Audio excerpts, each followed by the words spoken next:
Shalom. This week's Sedra is Sedrat Veeschanon. This week's Sedra is full of lessons. It starts with Moshe's prayer to allow him into the land of Israel, which would be rejected, continues with the 10 Commandments, and delineates many laws and Torah values.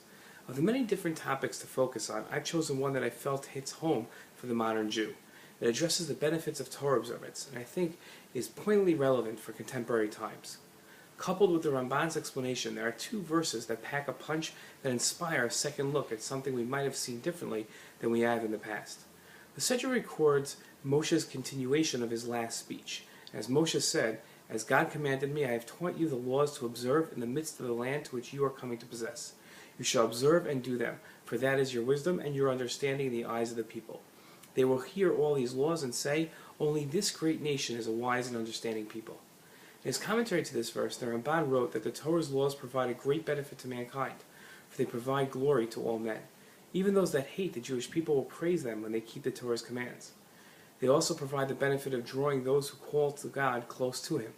The Gentiles will recognize the great wisdom in the commands, and they will bring one close to God, and they will be intimidated by those who follow the commandments of the Torah. The Ramban listed two benefits of observing the Torah's commands. Of course, these aren't the only two benefits, but these are unique, for they address how our relations with the Gentiles will be affected by our keeping the Torah's commands, as God commanded them to the Jewish people. The Gentiles will respect and admire the Jewish people when they observe the commands, and they demonstrate how one draws close to God. How does a Jew keeping the mitzvahs accomplish these lofty achievements? The Torah's laws aren't purely religious ritual. They guide man to a more perfected and meaningful life. Many religions design rituals to meet an emotive need of man.